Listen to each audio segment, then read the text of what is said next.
I want you to get up now. I want all of you to get up out of your chairs. I want you to get up right now and go to the window, open it, and stick your head out and yell, "I'm as mad as hell, and I'm not gonna take this anymore!"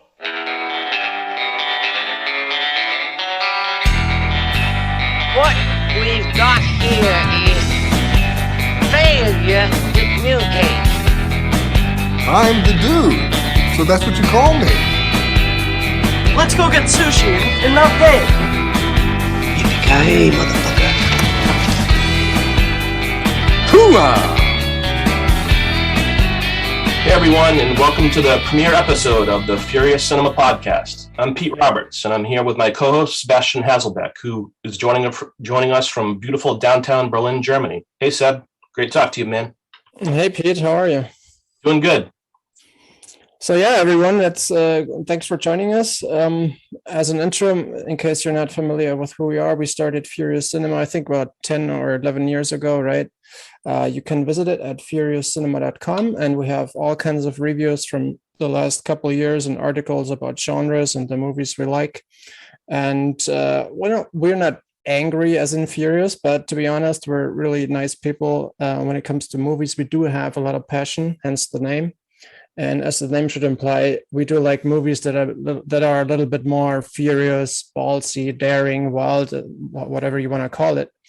And there's a few movies that are the inspiration for Furious Cinema, where we get the name from. And as you might have heard in the jingle, one of them is Network, where Bill shouts out the window, right? We're mad as hell. We won't take it anymore. Yeah, we're not going to take boring movies anymore and the mainstream mumbo jumbo. We want some movies that put us on the edge. That's what we want to achieve with Furious Cinema. And now, now we start the podcast.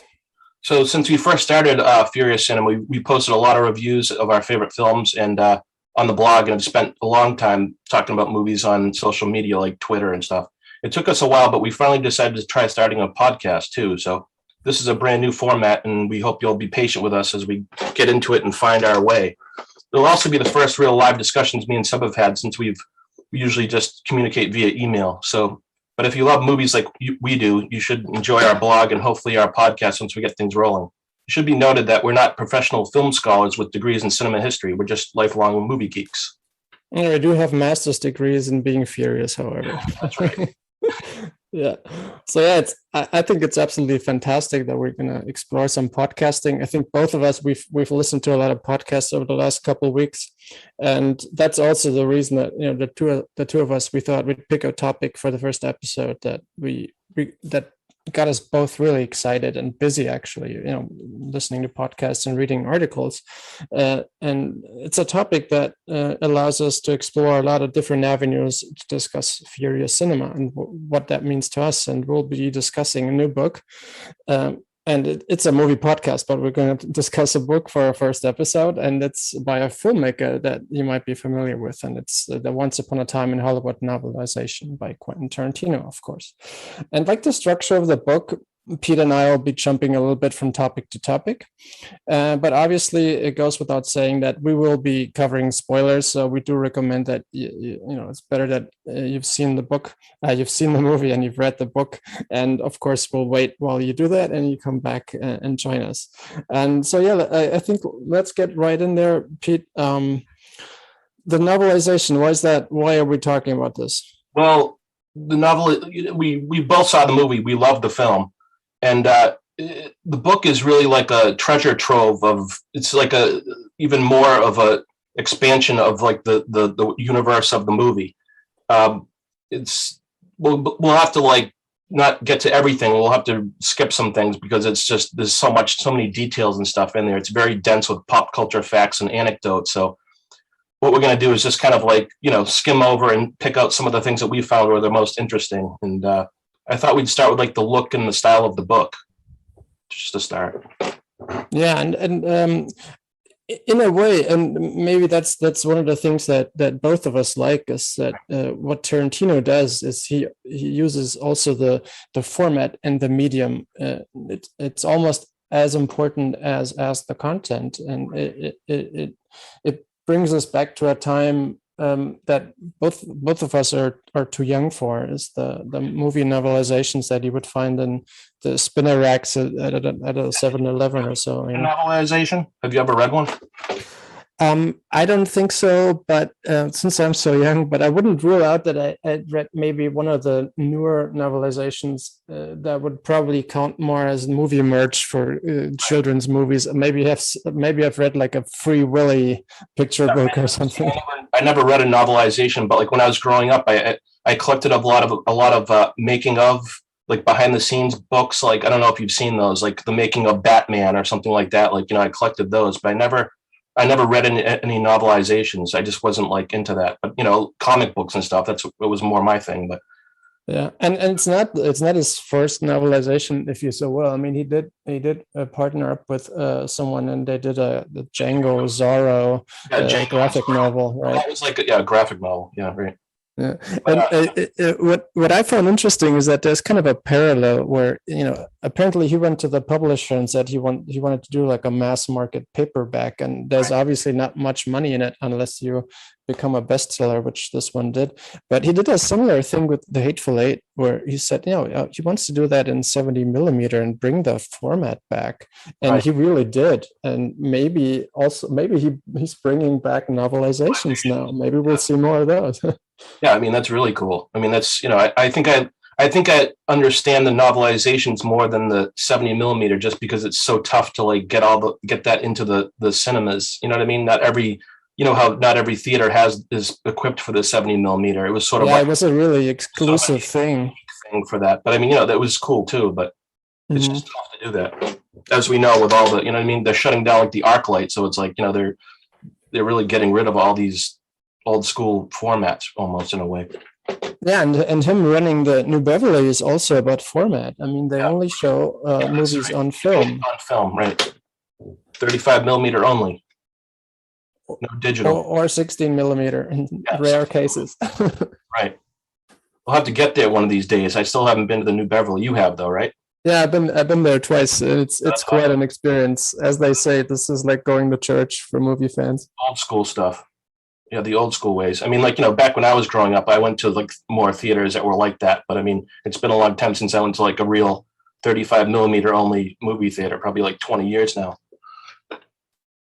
Yeah, I'm just lucky that I live in a bigger city, so we do have like a Revival House, and we have some smaller art house cinemas, and you're lucky because of that. Sometimes I get to watch stuff on old prints, but that's a luxury. I mean, it is. Today, only the bigger cities have these. Yep.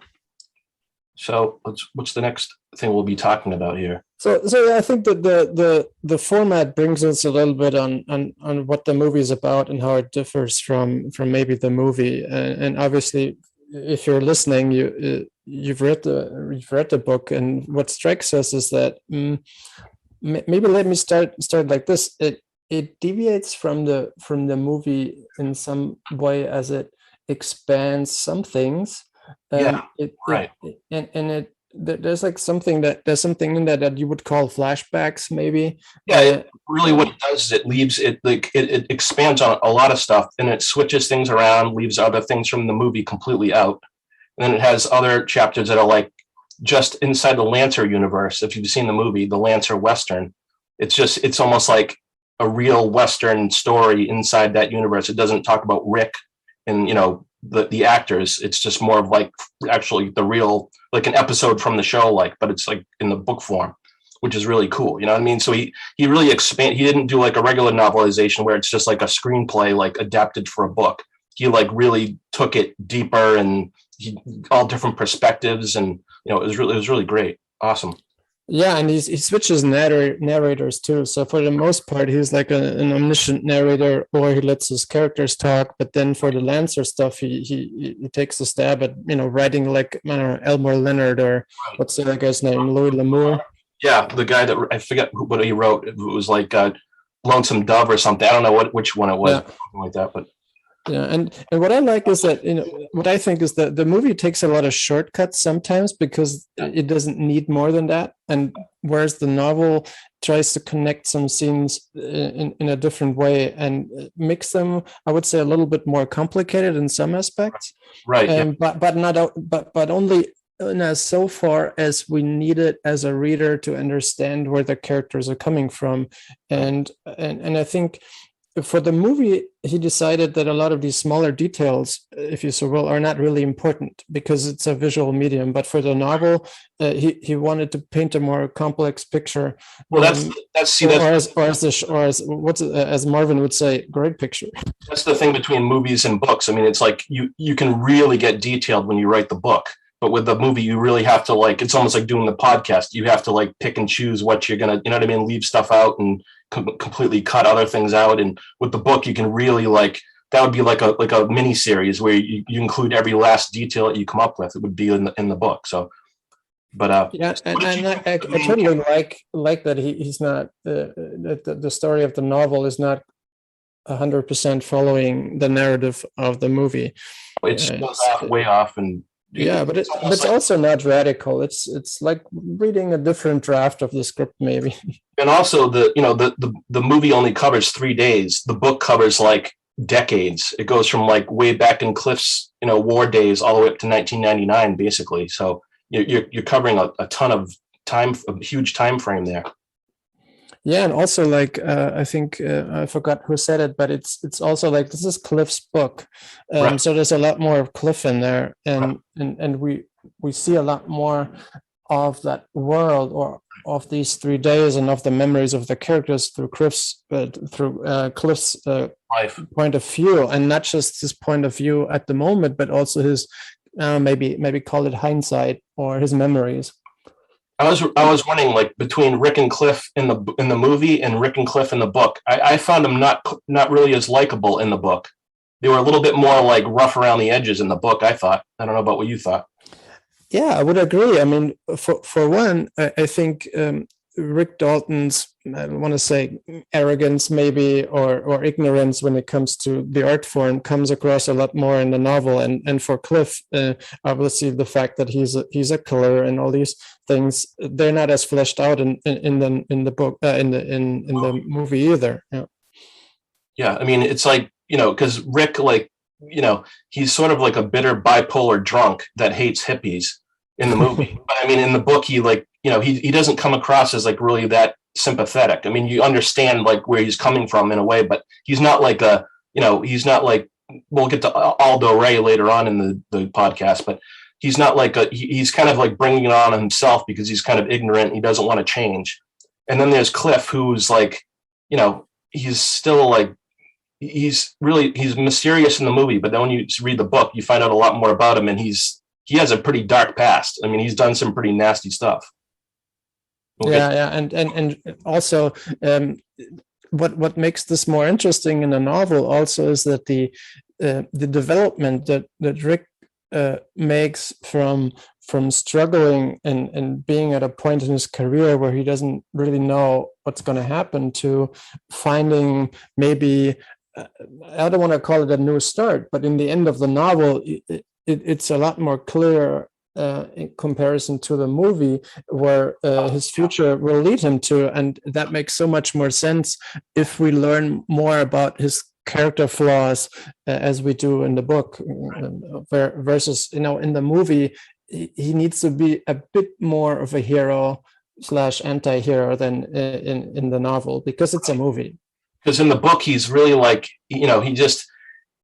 he's really like indulgent, in his problems and stuff. And he's not really like, we kind of like see him kind of coming out of it. Well, actually at some point we do see him coming out of it, his problems, like at the very end of the book. But, like it's in the movie, it's more like, it has to be, you have to like the guy a little bit and not be so like turned off by a lot of the stuff he does. You know what I mean? Yeah. Yeah. So it's like, and maybe because there's always a discussion of whether modern cinema, is it more about anti-heroes than heroes, or who's the audience identifying with? Right. And there's of course something to be said about this being or having been a blockbuster movie with two of the biggest stars that we have. Obviously, these are people that we like and people that we admire and maybe aspire to, but the characters are different from the actors, of course. That's what I was going to say. It's you're watching Leo and Brad, and you've seen these guys in other movies, and you're fans of them. But I mean, like if you're just reading the book and those guys aren't involved in it, you don't really see it. You don't feel the same way. I didn't feel the same way about Cliff and Rick. They were sort of like they were like Hateful Eight type guys. You know what I mean? Like they weren't like you weren't completely likable to me. You know what I mean? They were kind of like. You know what I mean? Yeah. Also, Leo wouldn't cry in front of the Mexicans, but Rick would. Yeah, I mean, it's like Cliff is like.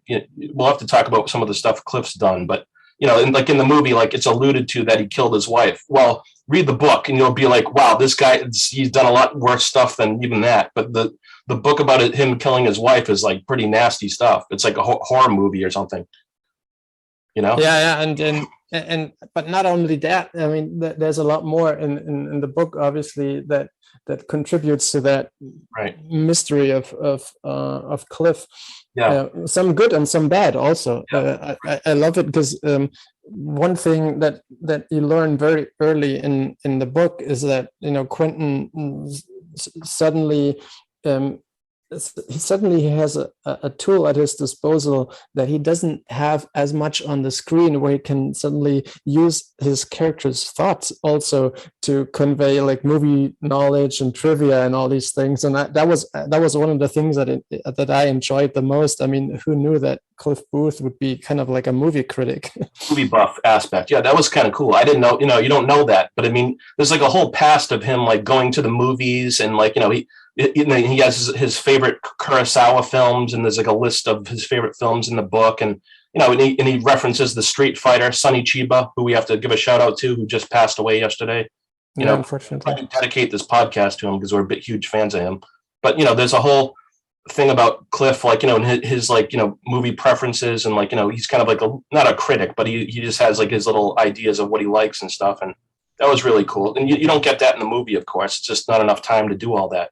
So and also I think of course, being a lifelong almost Tarantino fan, I always dug reading his scripts because they're not just technical instructions. They have great prose, and here for the not for the first time, but for the first time in a novel format, he gets to act out that inner poet of his, I thought. And there's this novelization, this is obviously not Hemingway or anything, and it's not meant to be, but there's a lot of small stuff in that I really liked. I'm not sure about you, but I wrote down a few things, or if I had a highlighter with me on my Kindle, I would have highlighted them because I thought, oh my God, that's such great writing. There's so much stuff. And another thing was that he said that basically he spent his entire life learning what he learned about movies and TV so he could make this movie, which makes a lot of sense, because to me, it's about as authentic as a movie about this subject as I've ever seen. I mean, you know what I mean? That's the whole thing about Rick and Cliff. And it's almost like you're watching a biopic of these guys, even though they didn't exist. You know what I mean? Like, you watch their adventures going on, then you go over to Sharon, then you come back to them. To me, they're real people. They're just like completely real. I totally like, it's like I was kind of thinking to myself, like, this doesn't really make complete sense, but how Rick kind of lives on the corner, like next to Sharon? I kind of felt like this doesn't, this probably won't make total sense, but I kind of think like Rick is like living on the corner of the Tarantino universe and Sharon is in the real world universe, and that he kind of like crosses over into, I don't know, that was just a little theory I came up with in a way, but it doesn't make sense, but it kind of does. But I thought that was the authenticity of the characters were what I really loved the most. I just thought it was so real. You know what I mean? Yeah, and I mean, if you remember that the movie closes with almost like a fairy tale kind of music and title and end title card, yep. And I think that matches what you just said. Is yeah, I mean, in the end, it's still a fairy tale because Hollywood's all about fairy tales. Right. So I could imagine that. Yeah, he lives on just the cusp from leaving one Tarantino verse to entering another one, maybe. Right. I just really I love that. I guess that was the whole that's the point of the movie, like, the fairy tale aspect, like you were saying, the once upon a time aspect. But I just thought that was really like a neat little touch, like how he kind of lived on the corner and like her gates were like right next to, I don't know. I just love that, the way he did that. That was just the cool. Maybe because before we get into some of our favorite parts of the novel, because we haven't talked about that before, maybe let's jump just a little bit and talk about some of the references, because obviously both of us, we're all about Tarantino references. I think one of the most famous or most popular things we've ever done for the Quentin Tarantino archives is that Kill Bill movie references guide. I think to this day, this is the most popular content on the website. Yeah. So obviously, and the book obviously has even more references than the movie. Yep. It's just like a treasure trove of stuff. I mean, I can read the references in the first chapter. I'll read them like really fast. Okay. Mm-hmm. Okay, so it starts with Tom Laughlin of Billy Jack, Gidget, Paul Wenkos, a director, Cliff Robertson, the actor, Battle of the Coral Sea, that's a film, Ralph Meeker, an actor, Michael Callan, another actor, Edward G. Robinson, he's an actor, Fabian, another actor, singer, The Virginian, that Western TV show, Joseph Cotton, the actor, Sergio Corbucci, the director, Ishiro Honda, a director, Van Johnson, the actor, Russ Tamblyn, I'll just read the names. Russ Tamblyn, Farley Granger, Mel Ferrer, Lee Marvin for a few dollars more, Sergio Leone, Lee Van Cleef, Gardner McKay, Tales of Wells Fargo, Robert Taylor, Glenn Ford, Stuart Granger, Bud Springsteen, William Whitney, Harmon Jones, John English, Craig Hill, Ron Eli, Tarzan, Yakima Canutt, John Ford, Stagecoach, Riverboat, Burt Reynolds, Jack Lord, George Cukor, The Chapman Report, Ephraim Zimbalist Jr., Glynis Johns, Betty Grable, Jennings Lang, Universal Pictures, Avco Embassy, National General Pictures, Invasion of the Body Snatchers, Irving Allen, Walter Wanger, Green Hornet, Land of the Giants, FBI, Quinn Martin, Robert Conrad, Kent Taylor, The Great Escape, John Sturgis, Steve McQueen, Guns of the Navarone, on the River Quiet, The Victors, Carl Foreman, George Maharis, George Chakiris, George Papard, Paul Newman, Bobby Darin, Robert Wise, Dino De Laurentiis, Chinachita, Gina Lola Brigida, Marlon Brando, Warren Beatty, George Hamilton, Charles Bronson, James Coburn, Vic Morrow, Charlton Heston, Richard Widmark, Robert Mitchum, Henry Fonda, Rod Taylor, and Screen Gems. That's just the first chapter.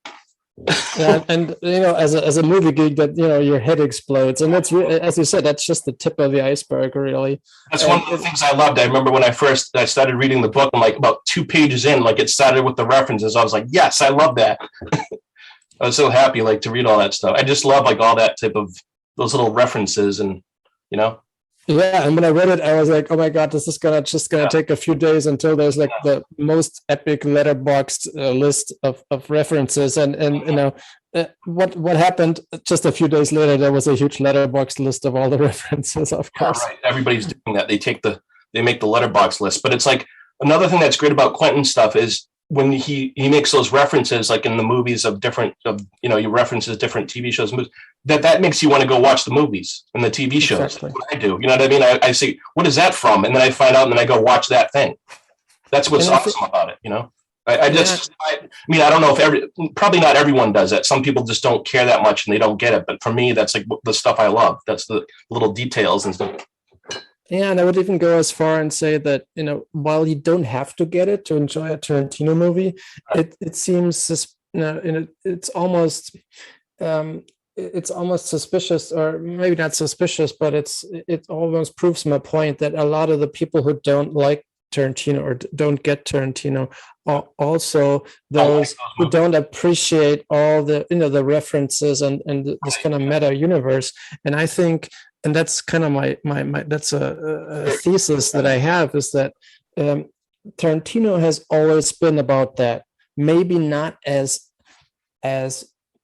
explicitly as he is now later in his career, but he's always been about that. And I think those kind of critics or those who don't like his later work, I think they misunderstood what he's been standing for at the beginning of the career. I mean, the whole thing with his movies is he's celebrating cinema and then pop culture basically in all its forms. He's not prejudiced against different types of movies. He loves everything.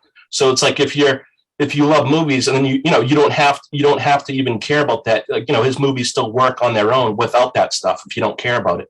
But if you love that stuff, that just makes them even better. You know what I mean? If you watch Kill Bill and you see all those little references to like Bruce Lee and, Game of Death and, just all the Kung Fu films and Westerns, if you don't have to get that to enjoy it. It still works on its own. But if you know of all that stuff and you love that stuff, it just makes the movie like skyrockets it into like another like level of coolness. Yeah, and it's watching a Tarantino movie is being entertained and watching a great movie, but also it's like going to film school. So and if you read the novel, you're gonna learn more about, let's say, why Cannon for Cordoba is Cannon for Cordoba than you learn about Sharon Tate. Right. He really delves in. He'll delve into stuff that's not what someone else would delve into. He'll delve into like the background stories of like different little actors or something, or like little incidents that have happened, but he won't delve into like more like obvious stuff, that's what I love too. That's another little detail I loved. Yeah, and he's not doing that for name dropping or whatever, but he's doing that because that's what he's all about. Right. I mean, in the authenticity aspect, it's like he learned about a lot of these stories that are in the book from like Kurt Russell and Bruce Dern. Those are the guys that were actually there back when this stuff was going on. So it's really like he knows all these stories. It's just awesome. It's just, it's all real authentic stuff.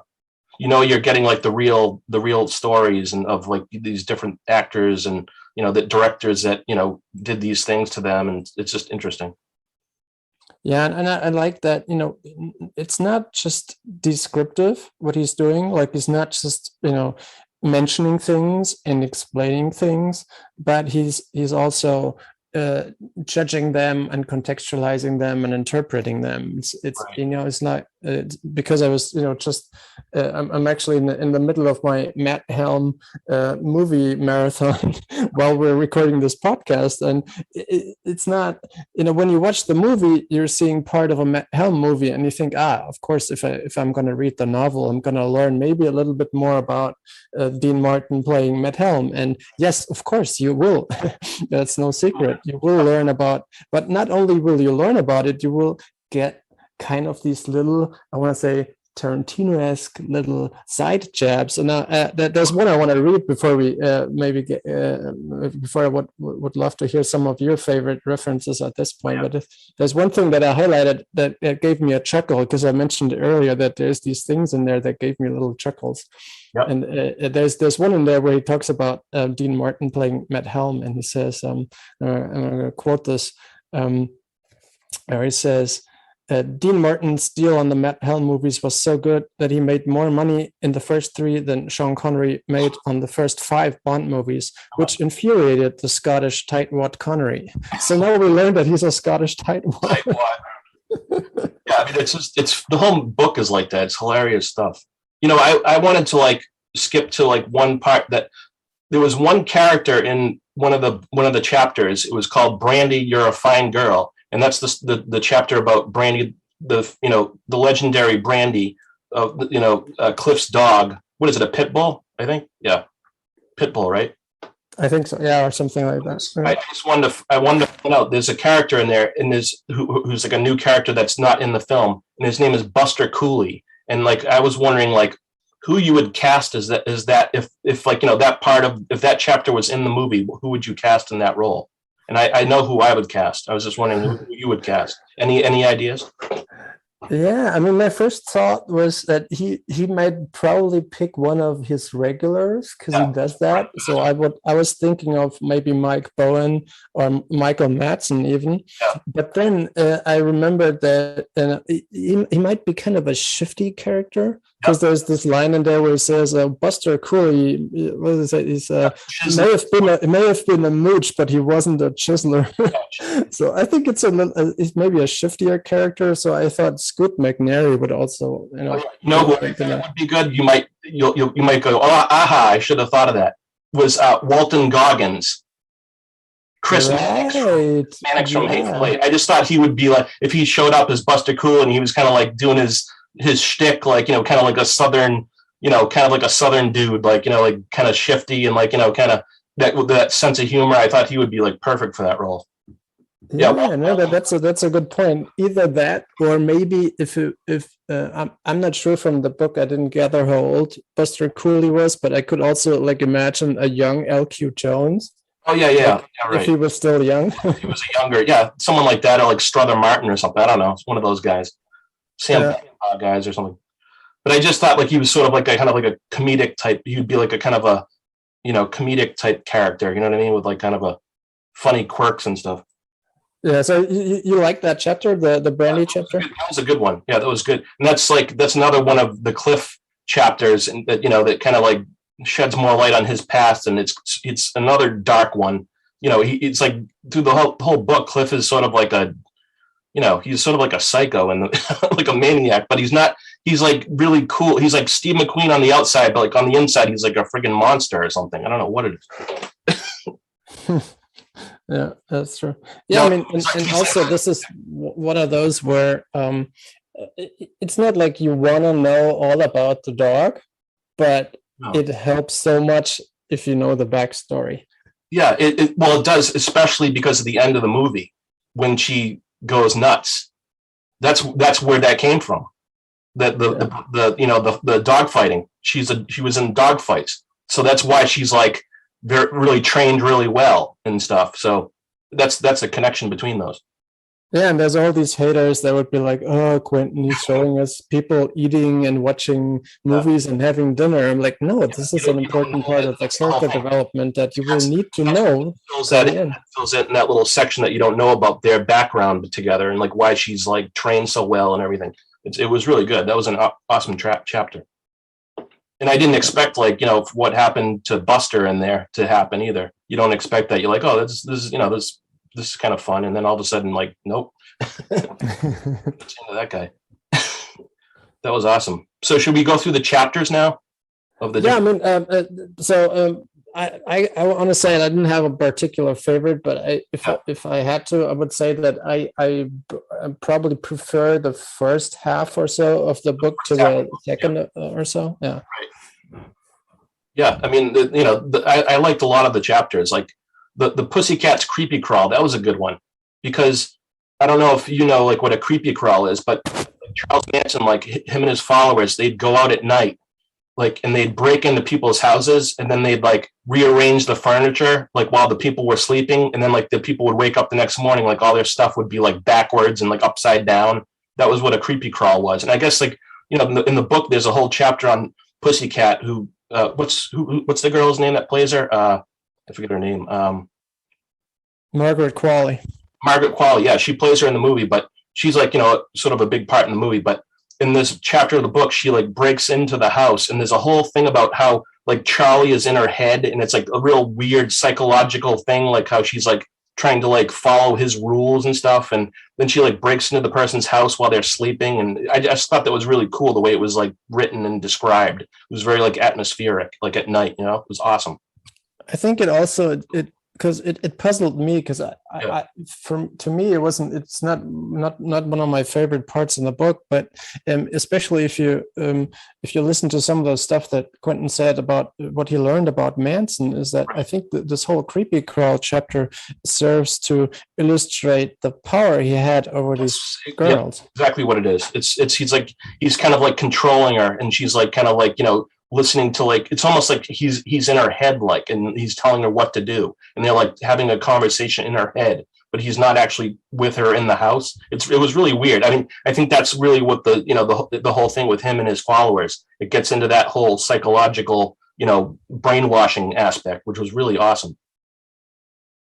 Yeah, and we're gonna jump back to that, but also he might be a shitty musician, but he was great at manipulating people. Yeah, definitely, yeah. I mean, he was close. He was like, it's one of those things that's really interesting about that story is because he was kind of hanging out with a bunch of famous people like Neil Young and Dennis Wilson, and he, it's almost like fate. Kind of, or it wasn't fate, but I guess he was just too crazy. He was just a little bit too off kilter for them to like, help him out. But like, if he was just a normal guy, he probably would have got pretty far in like a musical career. You know what I mean? In that era. You know what I mean? Yeah, because it was a crazy era. I mean, all the stuff that happened. just too crazy. I think, you know what I mean. He just had that thing like a demon in him. You know what I mean? Or you couldn't be like a regular person. But it's just really a really interesting aspect of that. And then what about the chapter about Cliff and his wife is another one that's really like crazy. That was like, you know, because in the movie, like that's such a big part of the film. Like it's alluded to that he killed his wife, but you're not sure if he did or not. But then in the book, it's like it tells exactly what happened, like, you know, gory detail, and it's like pretty shocking stuff. But also the book is also not 100% because it's from Cliff's perspective. Yeah, but it's like, yeah, but it's not. But I mean, he like cuts her in half with a harpoon. Yeah, but did he murder her, or was it an accident? It's still not. There's a little doubt left. The thing about the hair trigger on the harpoon or something, like, you know, he just like, you know, twitched and the thing went off and he cut her in half. But then it's just very like gross. It's like nasty the way it's described and everything. But that was you're not really expecting that. You expect him to like kill her or something, but not like in like such a graphic way. Like, he basically cuts her in half in two pieces. It's like the Black Dahlia or something. It was just crazy shit. Yeah, and obviously it you know, there's two aspects that I think are important. That this is the late 60s, and it's, I don't know if it's a sign of the time that, of course, and the movie makes a point of that he gets away with this because it's such a plausible thing. Oh yeah. I mean, obviously there's no witnesses or nothing, but what he tells the cops is just maybe it's true, maybe it's not, but it's plausible. And the other thing is, we know that it's plausible because of the Natalie Wood what's his name again, story. But the fact that he cut her in half was a bit different. It's a little bit gnarly. You know, Cliff he's sort of like Stuntman Mike. You know Stuntman Mike, of course, from Death Proof. He has a little bit of that in him. That type of like kind of killer thing, like where, like, you know, he does like terrible shit, and then, like, you know, he says, "Oh yeah, I got into an accident. It wasn't my fault." You know what I mean? He has a little bit of that like kind of like psychopath type of thing going on, which is kind of creepy too. You know what I mean? Yeah, and I like a bit of trivia. I mean, we're gonna get back to some trivia later too, but I'm just thinking of one piece of trivia here is that the actress who plays Cliff's wife in the movie, in which Tarantino or Tarantino related production have we seen her before? I'm not sure if you can guess that one. Rebecca Gayheart, I think. Yeah. And she was in. I'm trying to think what she was. If she was on like 90210 or something. I don't know. I can't remember, like years ago, but she was on some show that I used to watch. Yeah, and she was in From Dusk Till Dawn 3. Yeah, I haven't seen her in a long time, so I don't know. But yeah, she was. That was a good character. Funny detail. Yeah. What's another chapter that was different from the movie? Oh yeah, I think the Spawn Ranch chapter was different too. Yeah, and it was different from in a narrative sense. The book retells the whole thing from Squeaky's perspective. Right. In the movie, it's like you're seeing it, like, you know, Cliff is kind of going in and talking to George Spahn in his room, but like in the book, you're seeing it from Squeaky's point of view. She's like kind of like trying to listen to what's going on. We don't get the dialogue from them. It's just her, like, you know, listening to it and what's going on. That was kind of interesting too. I like that little change from the movie. I mean, the movie makes Quentin makes a big point of, you know, that scene in the movie is kind of creepy because the audience has a sense of danger, and also foreboding, maybe. Right. And in the book, it's more like, okay, so there's an intruder or like an outsider to our community, but we are in control. Like, the music from the movie on the TV adds a little bit more suspense to it. I think it's from a Hitchcock movie or something. Torn Curtain or something. That music could be. And then yeah, but it's like that whole aspect is taken away in the book. It's not, you don't get that, like, that kind of creepy, like, you know, is George dead in the room, or, you know, is Squeaky going to come in with a shotgun and blow him away? You know, you don't know what's going to happen. You know what I mean? You don't get that feeling. You don't know what the hell, because it's a Tarantino movie, so you expect like anything can happen. You don't know if like the kids are going to rush in with, like, you know, sickles and, like, you know, axes or something. You know. Yeah, and also, like, in the movie, it's like you wonder, just like Cliff wonders, is George sort of being kidnapped or tricked by these kids because he's blind? Does he not realize that there are like 50 of them? Or it's like he doesn't know, like, George is like kind of being held captive or something, or against his will, and he's like, George is like basically telling him to get the hell out of it. He doesn't even care. He's like yelling at him and stuff. That whole part was funny. Yeah. And of course we love Bruce Dern. And that's another thing that's interesting about Cliff is like those different sides to him. Like he'll have like that killer side where he'll like break someone's neck like 1 minute, but then he'll go and check on somebody that he hasn't seen in 8 years. It's like these weird, these weird like sides to him, which is like, that's what makes him so interesting. Yeah, he tries, as he says. He tries to help people. And, it's just interesting stuff. It's awesome. What's another good chapter in there? Well, the Lancer chapters were interesting because those were more like classic Western chapters in a book. They were less Tarantino, more traditional Western, like kind of like you were saying, Elmore Leonard or Louis L'Amour, or like that type of thing. There wasn't as much Tarantino in there, I guess, for some reason. Yeah, and what I found interesting also about the Lancer backstory is there's a few things that that got me thinking, and one of them is, of course, there's a little Hellride reference in there. I thought, there's one character saying something about Ladies' Night, which reminded me of that. I think Dennis Hopper line and Hellride. You love that Hellride movie. I haven't seen it, and I haven't seen it enough. It's a guilty pleasure. I like it. And in a way, how should I put this? So this entire Madrid Decatur dynamic suddenly becomes a little bit more fleshed out. In the movie, you have more or less no idea about the relationship between the two. And also like why the meeting that they're having in the saloon is so delicate. You don't know that in the movie. And for the sake of the movie, I think you don't have to. But in the movie, I think the scene is about, shall we say, illustrating where Rick Dalton is at in terms of his acting abilities, and where his,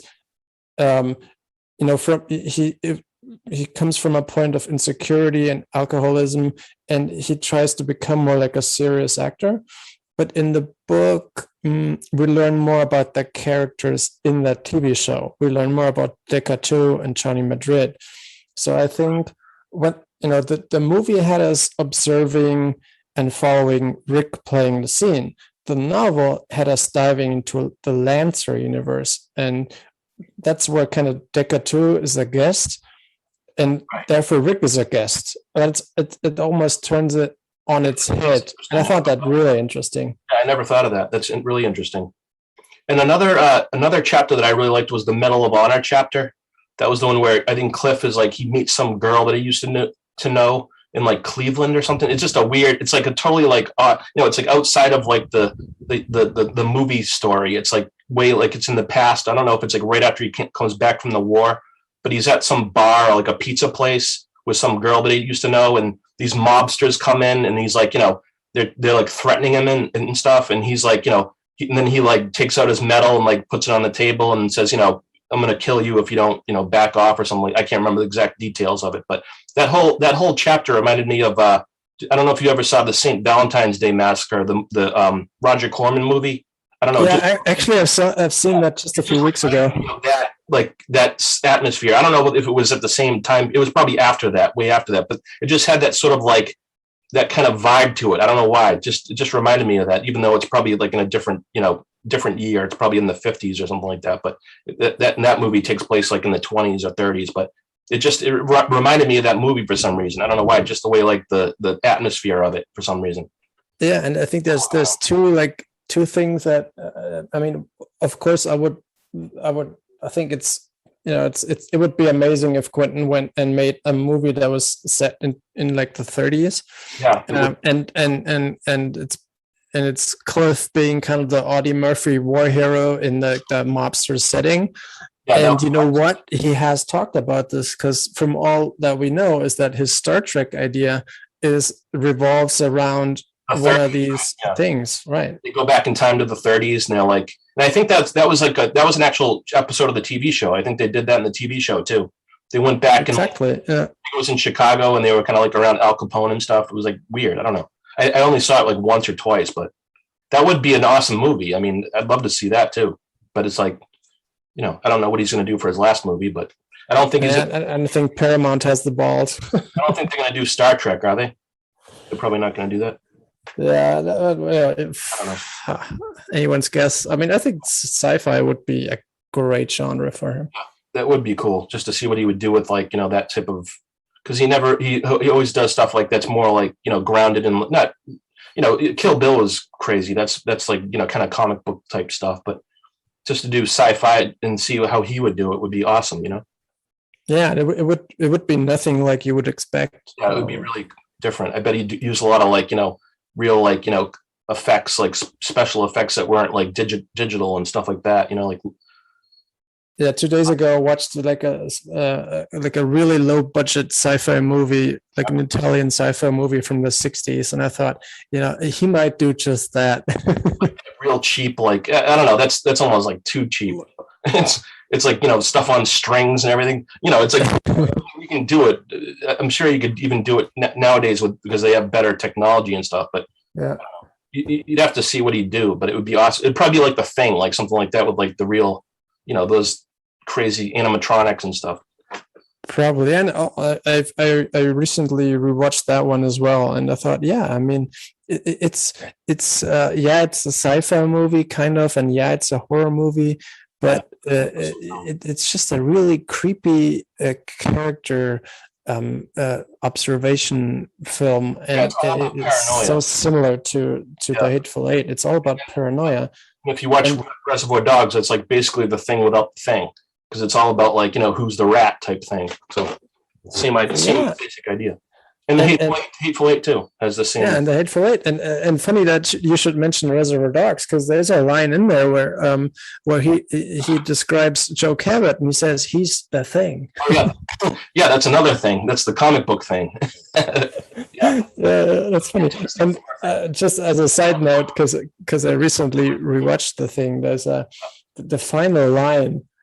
How great is that? Where he says, "So how are we going to get out of here?" And he says, "Maybe we shouldn't." Yeah, that is a good line. It's such a bleak ending. It's like it's like, talk about bleak. That's about as bleak as it gets. You don't even know what happens to them. They're just sitting there, like in the dark with like the whole place burnt down. That was crazy. Yeah, that's an awesome film though. So awesome. The way they set it up. And the blood test scene is also one of my most favorites. That's one of the best suspense sequences ever. Yeah, true. Yeah. What's another chapter that was different from we have to talk about the Drinkers Hall of Fame. I know you didn't love it, but I mean, that was pretty interesting. Yeah, that's one thing that wasn't in the movie at all, obviously. I mean, I think there's one shot where we see Johnny Madrid drive off after a day of shooting on his motorcycle or whatever, but we don't know where he's going or so. Right. And this is like after the Lancer shoot, they go to a bar called the Drinkers Hall of Fame. And I think it's Rick, Cliff, and Jim Stacy. And then they go and hang out and stuff. And that's where we see a guy named Kurt, who is a piano player. He works the bar. And then his young son, Quentin, shows up, which is like, you're like, wow, Quentin's in his own story. That's really awesome. That was really cool. Yeah. So it's of course the young Quentin that he wrote in there, and in his real life stepdad, but also it's that scene or that chapter in the novel that's important, because we learn why Rick doesn't like it when people bring up the McQueen thing. Yeah, that's a great part of that chapter too. You kind of he explains why he didn't get the part, and like how he would never get it. It was never going to happen. Because we get that scene in the movie where Jim Stacy asks him about that, how, the whole, because it's sort of like the story that goes around in Hollywood about Rick Dalton, like how he never got the part in The Great Escape and the Steve McQueen part, and then he kind of explains it a little bit. But then at the bar afterwards, he really like goes into even deeper detail of why he didn't get it, and it was just really good the way he explained that. I thought that was neat too. Yeah, and it's super plausible. Yeah, definitely right. And then then I think.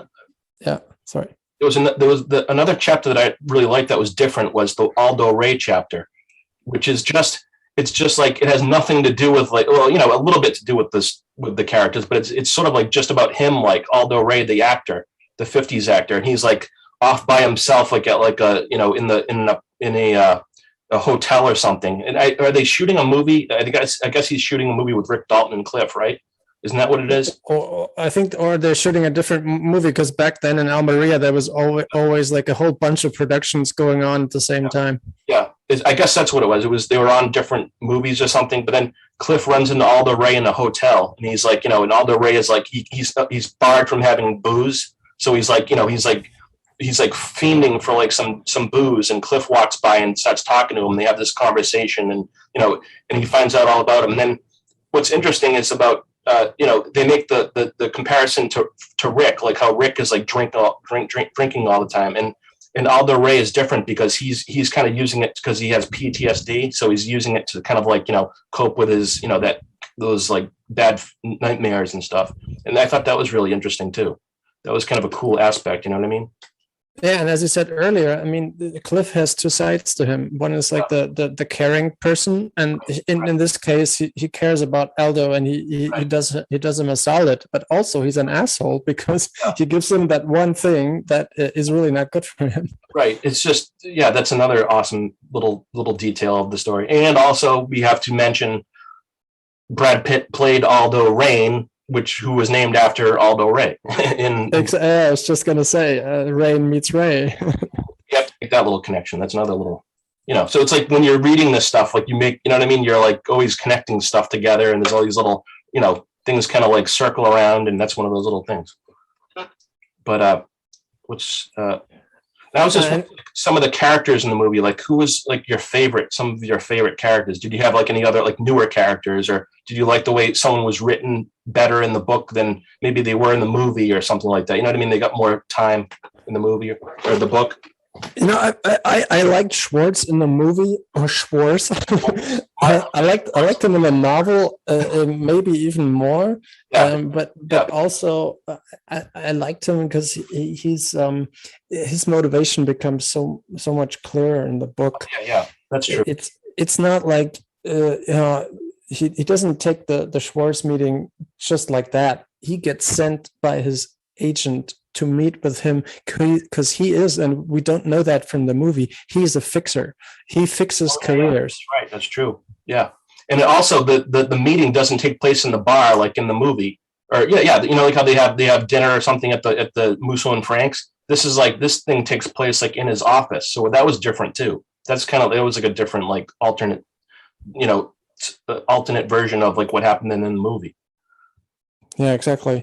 And that's one thing. The other character, I think that I like. I mean, he's not much of a character, but I like the portrayal of Polanski in the book a lot more than in the movie. In the movie, he's like a grumpy guy who takes drinks his coffee in his backyard and probably doesn't like Sharon's dog all that much. But in the novel, it becomes a lot clearer. I think I'm not sure if that's Quentin's perspective, but in the novel it comes out a lot more that he is a really, really talented filmmaker. Oh yeah, and I really like the section where it explains about how he made that scene in Rosemary's Baby. You know, the one where they're like where you're seeing the person inside the room, and like it's shot from a certain angle so that everybody like kind of looked around the corner like in their seats. I thought that was really interesting the way he described that. That was really cool. Yeah. Have you seen that, Rosemary's Baby? Yeah, but it's been a while. It's been a while. You probably don't remember that scene, but I know exactly what the scene he was talking about. So it's like everybody that was in the movie theater like actually tried to look around the corner of the door frame. It was just like really good. You'd have to watch that and you'll know what I'm talking about. It's really good. That was awesome. Yeah. One of my favorite characters. Yeah. No, go ahead. I was going to say one of my favorite characters in the movie was Sam Wanamaker. I just thought he was like really like positive, and it's full of energy and enthusiasm. I just thought he was like really funny and cool. That was probably one of my most favorite characters. Because like compared to like the other characters, he didn't have any like dark side to him. He was just very like positive and upbeat all the time, and trying to support everybody. And I just thought that was really good character. Yeah, it's interesting that I think in the novel, it seems to me that he's a bit more selfish than in the movie. In the movie, it seems almost like he's a great director for Rick, but in the novel, it's like he plays Stacy and Dalton not against each other, but he does what he has to do to get those performances out of them. That's what it is. Yeah, of course.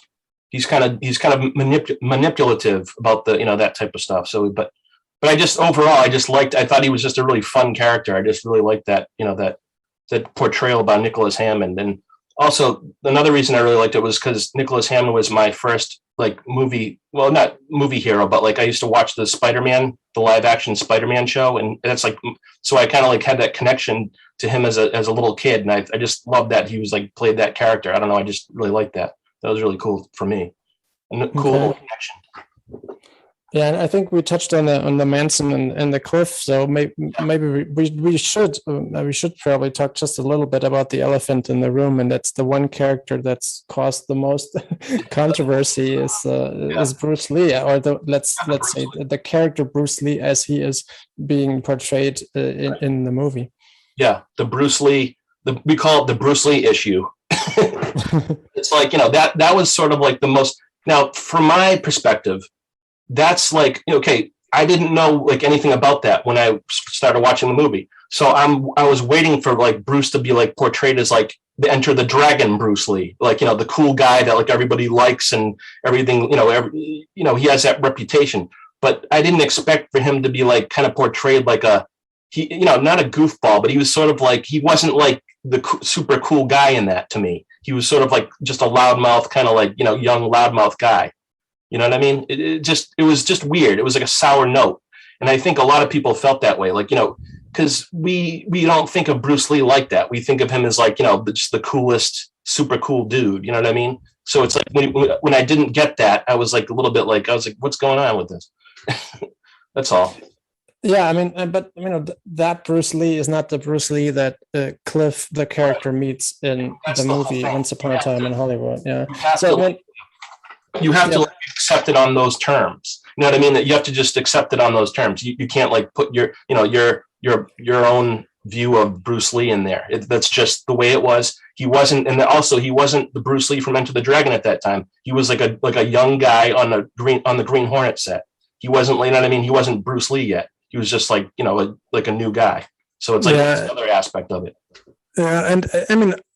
All in all, I would say the whole thing's super overblown, and I think that tabloids and whatever play their role. I think there's just four aspects that I want to mention, and I think that boils down my take on this. Is the one is it's a damn movie. I think people need to get the fuck over it. Yeah. And B, the novel makes it clear that this is Cliff's perspective, and there's a contemporary context to that meeting that makes that clearer, as you said, also where Bruce was at this point in his career. Yeah. The third, I think, is that if there's a character in the movie or the book that is portrayed in less favorable terms, I would personally say it's Steve McQueen, because it's depicted as kind of a whiny clown that is he like she likes Roman more than me or whatever. So and the fourth aspect, I'm pretty sure in the book they say that he was with Sharon Tate though, so it's not it's almost like he's I don't know, and also he was married at that time, by the way. So I mean, he's not it's not like he's really in some bad situation with women or anything. He's just I don't know. It's just a weird little scene when he's talking about Sharon and stuff. Just sort of to give a little information on that little triangle of you know what I mean? Their little romantic triangle stuff going on. Exactly. Yeah, and exactly. And also, I mean, Steve McQueen is also a legend. And so the fourth aspect for me when it comes to Bruce Lee is that there's a lot about the person Bruce Lee to us and to everyone that it has more to do with myth and legend. Yes, that's true. And with all myths and legends, people don't like these questioned. And you know what I have to say is that almost everybody in the story is the same way. You look at Jim Stacy, you look at Steve, they're all kind of they all have that it kind of shows them some people better than others, but then you find out not all of them were perfect human beings. They were all kind of flawed people. You know what I mean? Like Jim Stacy, how he, in the movie, he's portrayed as a really cool, young person, a cool young actor. But then if you find out what happened later on, it was pretty terrible stuff. He got into a car accident and he lost his arm and his leg and stuff like that. And, then he was arrested for sexual assault and, like all this stuff. So it's like all these people that like, we kind of hold them in like a bright light, like we a positive light, but a lot of them have like a dark side we don't even know about. And Bruce Lee was probably the same way. You know what I mean? We kind of see him as like, a real, super cool, nice, but he was probably pretty much, he had a big ego too. You know what I mean? Yeah, I mean these were people, and we're talking about the late '60s. There's no internet. I mean, you can't pull out all their tweets or whatever and prove if that person was this way or another way. I mean, we rely on stories and books and interviews of people that some of them have passed away. Others have maybe just a really vague recollection. And of course, his daughter is a really outspoken advocate of the myth and the legend that is her father, but also how old was she at that time? Like a little. So how reliable an eyewitness to his character at that time is she really? I don't even know if she was born when the Green Hornet was on. So she doesn't know what he was doing back then, which is, that's an interesting aspect too. But it's like, of course you don't want your father to be like looking like a jerk to people. You know what I mean? So especially because, Bruce Lee's reputation, he's like an icon, a martial arts icon. He's not like ever put down in any way by people. You know what I mean? He's always held up in a high regard. So that's the whole thing with him. And that, and I can accept like, the way he was portrayed, and I can kind of like, just shuffle it off as like, a movie and no big deal. But, that's just not how I saw it from, my perspective. That wasn't my perspective. So no big deal. Yeah. I mean, I've seen the movie, I don't know, maybe 10 times or so. Whenever I saw it with people laughed during that scene. I never had the feeling that they were laughing at him. I think they were laughing because it's a purposely slapstick scene. Yeah, I mean, it is played. It's not the type of thing you're expecting. Like, it's sort of like a comedy. It's like sort of funny and like, it's sort of awkward, and you know what I mean. It's just not like what I expected, which is just the way it is. And I think that was probably the way Quentin wanted it to be, anyways. You know what I mean? Because he always does stuff like that. It's like he throws a curveball at you. That type of thing. You know what I mean? Right. So maybe if we want to be analytical about it, maybe that's one part of the, because we talked about this in the beginning about him being all about the references and whether you need to know them in order to appreciate his work.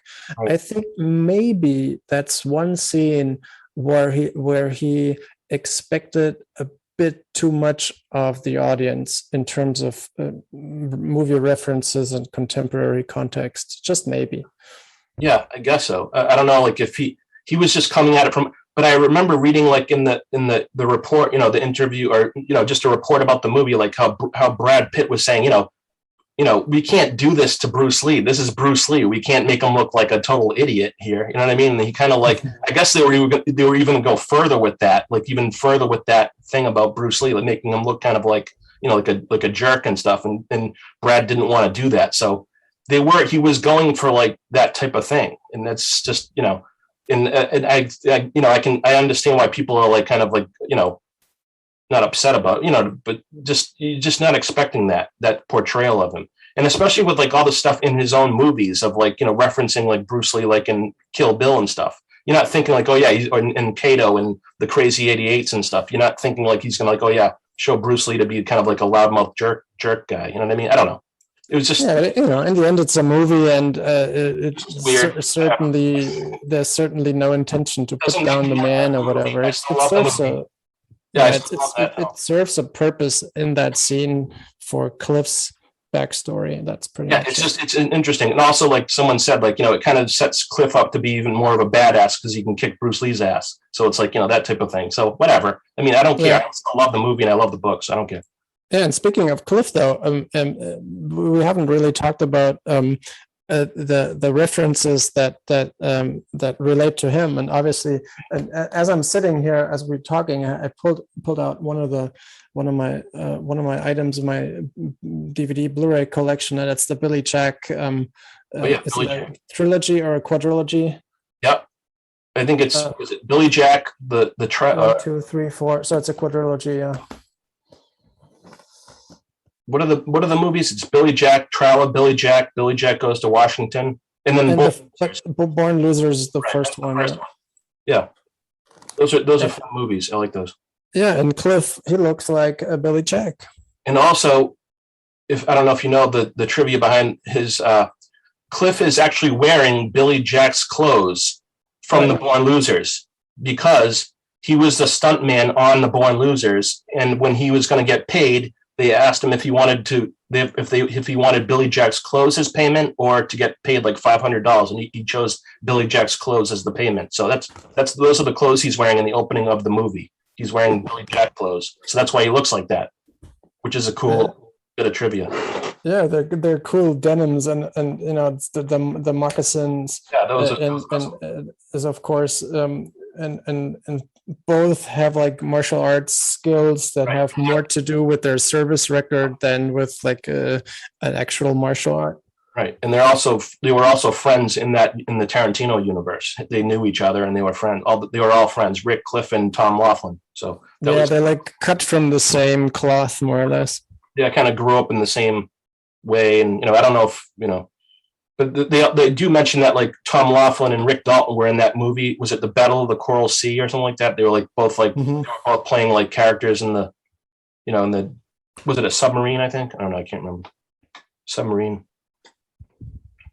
But I was watching several of those movies. Like I think they were by Paul Wendkos, and they were like those ones that are referenced in the book, like the ones like Battle of the Coral Sea, and what was the other one? 611 Squadron or 665 Squadron, one of those. I can't remember the exact name of it, but the one thing I noticed about those movies is like they were perfectly fine. They weren't like great. They were just like okay movies. You know what I mean? It was nothing really like outstanding about them, but they were like you could watch them and kind of like be entertained, but like they just weren't anything special. And I thought that was sort of like Rick Dalton's like acting. He was sort of like he was good, but he wasn't like outstanding, like he wasn't like a Oscar winner type guy. He was just sort of like just good, passable type actor. You know what I mean? That's an interesting aspect because that's one way of looking at where Rick's at. It's not like he doesn't have a career. He has a career, but in order to continue to have a career, he needs to be more than just okay. Right, and then you comparing to Steve McQueen, who is like the top of the very top of the pile of the actors. You know what I mean? So it's like you can kind of see that you can kind of like compare and contrast those two. How they, you know what I mean? One guy is like really at the top of his game, and the other guy is like doing guest roles as villains on TV shows, which is like just it's not really very good. But yeah, and that's why in the novel his agent sends him to Marvin Schwartz and says, Rick, if you don't if you don't get your break in Hollywood, you got to go to Rome and star in Italian westerns. Right, and that's how he first meets Sergio Corbucci, which is another one of our favorite directors that's made a bunch of awesome spaghetti westerns we love. Which one's your favorite Corbucci movie? My most favorite, I love The Great Silence. That's one of my most favorites, but I think Compañeros is one of my most favorites too. Like I really love those two. I love like Compañeros and The Mercenary are like my two of my favorites. And then Navajo Joe, of course, and The Great Silence. Those are probably my most favorite ones. Yeah, for me it's probably The Mercenary. Yeah, that's an awesome film.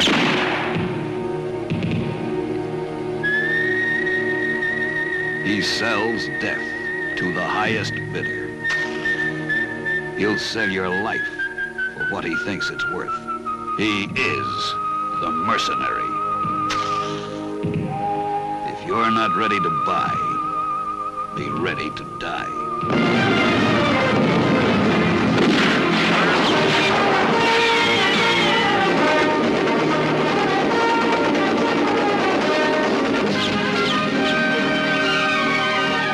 Mercenary.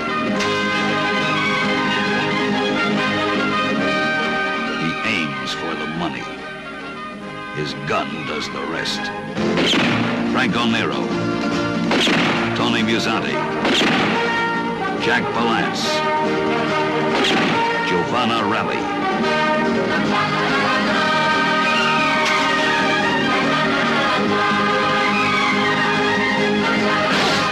The mercenary. The son gun at his side, a town at his mercy.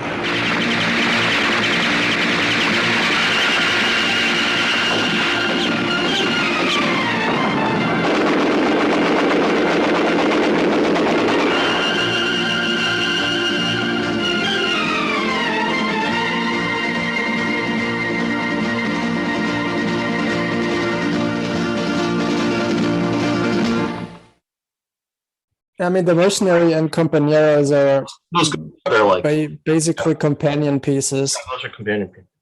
Right. And the interesting thing is that while they're extremely similar and they share the same topic and some of the same characters. Franco Nero's playing the same guy, right? The Swede, I think. Pretty much. In one, he's like the Swede, and the other one, he's the Pole or Polak or whatever. That's what it is. And he was playing the same character. Yeah, it's the same character. It's not doesn't have the same name, but I find it interesting that not only does the mercenary loom really large over Quentin's filmography. I mean, especially if you consider Kill Bill. But also the mercenary, out of the two movies that are so similar, the mercenary seems to have the bigger reputation in the US, whereas Compañeros has a bigger reputation in Europe, where it was almost like one of these movies where, if you were part of the late 60s peace, love, and anti-war movement, you would go see that with a group of people and then go out and sing that song Compañeros. It was almost like a hymn of the student movement in a way. So I would say that Compañeros is probably a tad more political, or a lot more political than the mercenary, at least on the surface in terms of how explicit. Weren't they both sort of Zapata westerns? I don't know if they right. Yeah, they're both about the revolution, and they talk about the classes and the role of the foreigners as arms traders, and how they profit from civil war, and we shouldn't forget this is during the Vietnam War. Right. Yeah, it's true. I mean, you made some good points on that one. Yeah, definitely. Rick says, I'm sorry. Yeah. I love those movies, though. Those are great. Yeah, me too. I mean, the Spaghetti Western Database was, in a way, born out of, let's say, discovering more than one would usually know after seeing, Kill Bill and such. So it was Tarantino's movies who've opened up the Pandora's box for me, I'd say, in a good way. And then we also did the Grindhouse Cinema Database, which is sort of the same idea. Yeah, and exploitation films that we found, and put them into one big database, and we put all the Blu-ray information and trivia, fun facts, and all that stuff. And that was another awesome project that we worked on. Yeah, and Rick gets sent to Rome, and he's not just doing a spaghetti western. He's also doing like a Euro spy movie. Right, Euro spy, Operation Dynamite. Yeah, that's what it is. Yeah, and those are fun. All the polizios and or like he could have also made like a Giallo. Yeah, I think he did. Wasn't Jigsaw Jane? I was going to mention that it was called Jigsaw Jane. That's another chapter that I liked, was the one where Cliff is telling him how to find out what it's like to kill somebody. That was pretty dark too. That's another dark chapter where he tells him to get a pig and to kill the pig and to hold on to it while it dies. I mean, that's crazy crap. Yeah, that goes to show that, I mean, Cliff does have a certain humor about what he is. I mean, he's perfectly aware that he's maybe a little bit of a psychopath, but he's doing that with a chuckle. And Rick is like, "Are you kidding me?" Yeah, he's he almost chokes on his food. Rick is on his 10th whiskey sour. What the hell? It was funny. Yeah, that was another weird, crazy chapter. The pig, telling him how to kill a pig so he knows what it's like to kill somebody. But I think Jigsaw Jane was a Giallo. I think that's what he was. It was another one of those movies he did in Italy, I think. Isn't there in the movie? Isn't there the poster? Isn't that hanging in his house? Yeah, I think the poster's on the wall of his house. Is Jigsaw Jane? It's just, I like that poster.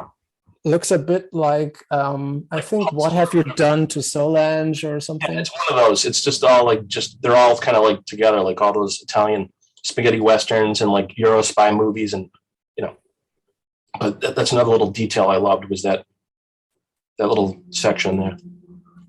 Yeah, and he brings back his wife from Italy also. Francesca Capucci or whatever her name is. Something like that. Francesca Capucci.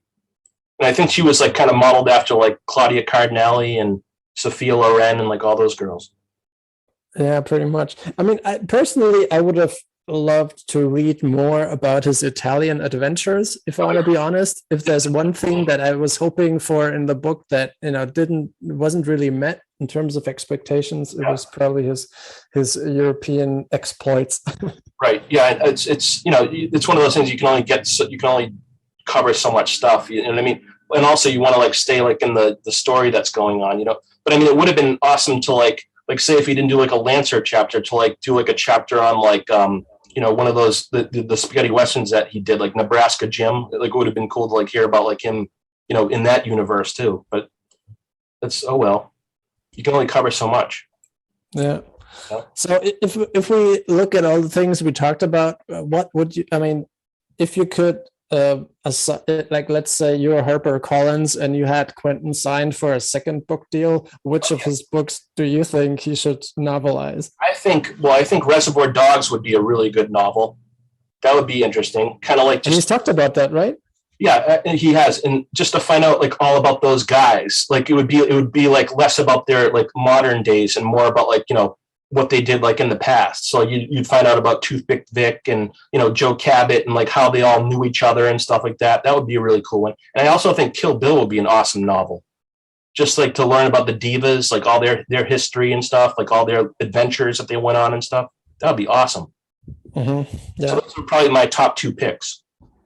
Yeah, I could imagine The Hateful Eight as like kind of like an Agatha Christie crime flick that you could read over the Christmas break in front of your like fireplace. Oh yeah, that would be cool too. Yeah, definitely. I mean, really, any of his stories would be awesome to like expand on, really. But those are just The Hateful Eight is almost like one of those, because if I remember this, after the intermission, he jumps in as a narrator. And he's like, somebody poisoned the coffee. Yeah, it is like an Agatha Christie like novel type thing. You know what I mean? In his own way.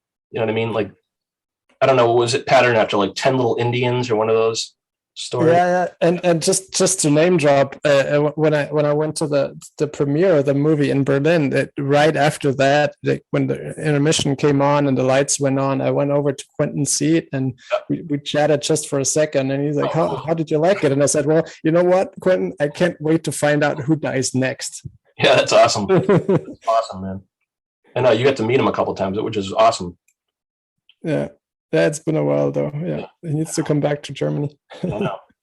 I'm wondering what his last. Oh yeah, we have to mention his next book is going to be Cinema Speculation, I think it's called, which is like I think it's all new Hollywood. It's all about those films, and I think it's all about like when instead of reviewing them now, it's all going to be about when he went to see him for like the first time when he was younger or something like that. So it'll be from that perspective.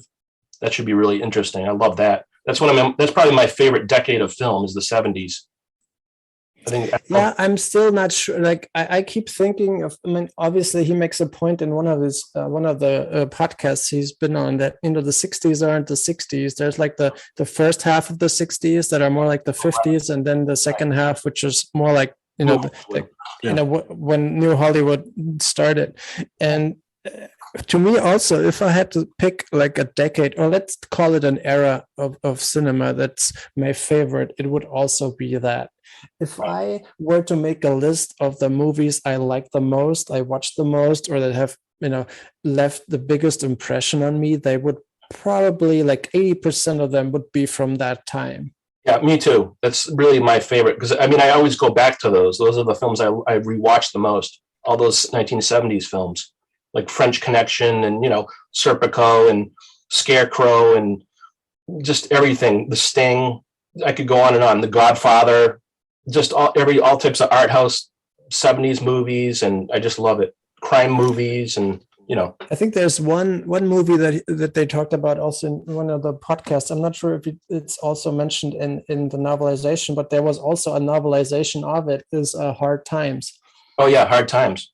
We're probably going to do a podcast on that in the future.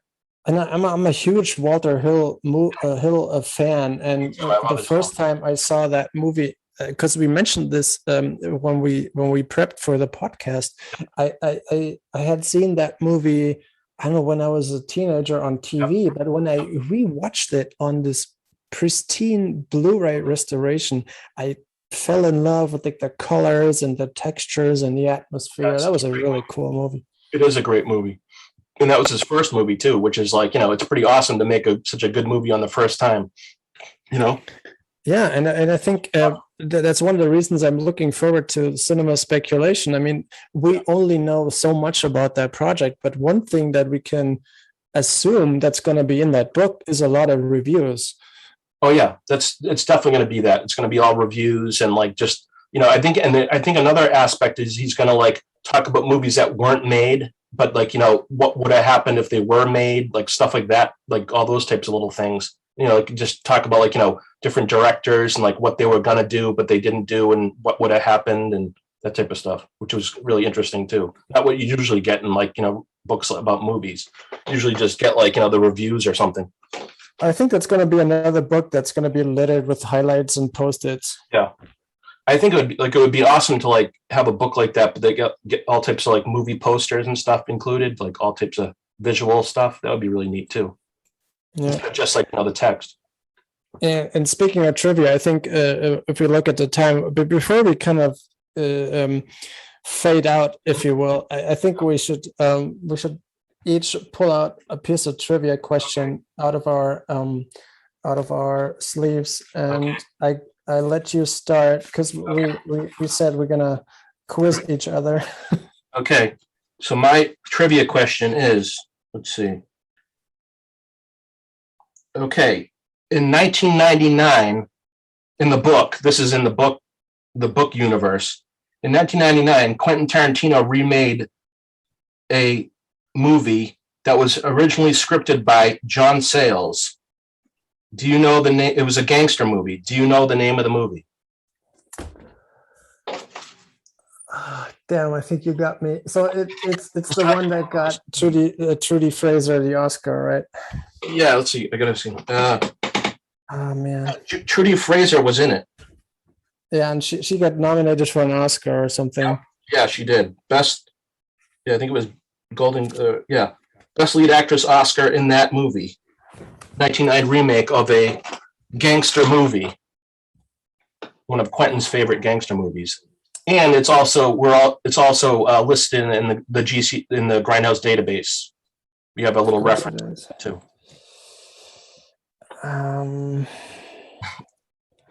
Yeah, I think I'm gonna. Maybe you can give me one more hint, and then to pull the phone joker.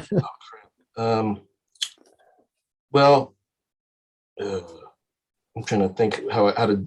Because I'm bad with names. It's on the tip of my tongue, but. Well, Robert Forster was in it too. He had a role in it, and I think Robert Conrad was in it too.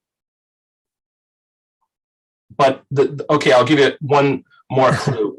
The name of the movie has a color in it. That's all I can say without telling you what it is. Okay, is it a lady in red? No. Yes, that's it. Okay. No, that's kind of tough because if you haven't seen it or whatever. Yeah, I don't think I've seen it, but I'm a huge Robert Forster fan, just like Quentin. It's a good movie. It's sort of like John Dillinger. It's about the girl that hooked up with John Dillinger, and it's like that era, like that the 30s gangster. Really good. Another because you mentioned New Hollywood. I think a movie that I recently watched with Robert Forster. It might have been one of his first. Is Medium Cool. Oh, yeah, that's a good movie too. I've seen that. Yeah. And also, what's another one I liked? Vigilante. Yeah, and I really liked Walking the Edge. That just got. I haven't seen that. That just came out on Blu-ray, didn't it? That's a good one too. I rewatched that a couple weeks ago. That was really good. Mm-hmm. Did you watch it on that new Blu-ray? Yeah, I didn't watch it on Blu-ray. I watched it on like streaming. Oh, okay. Yep. Okay, so my trivia question to you is, both in the book and the movie, Manson stays at Terry Melcher's house. Yep. Who was Terry Melcher with romantically at the time? Oh God. Oh man, who was he with? Well, was it Sharon? It wasn't Sharon Tate. No. No. Who was he with? But also a blonde. Oh man, I don't know if I'm gonna get that. I can't remember. You know what? I can't remember. Model, I think, and actress, and I think also activist. I'm not sure about. I know who. I'm gonna know who it is when you tell me, but I just can't think of who it is. Okay, so one of the movies I know her from was a Western that that touched on like the My Vietnam massacre topic and contextualizes it in a Western setting or Western context. Yeah. And that movie is called Soldier Blue. Oh, it's Candice Bergen. Correct. I needed a hint on that. Once I knew who it was, knew what movie it was, I knew it was her. Yeah. Okay. So we both got it. Good job. And the movie's just the book's just full of that. I mean, that's one of the reasons I love it. Yeah, that's right. And I want to circle back to one aspect that we started out with in the podcast, maybe as a parenthesis here at this, because we talked about the format first. Yep. And one thing I need to get this out is he purposely wrote this as a paperback.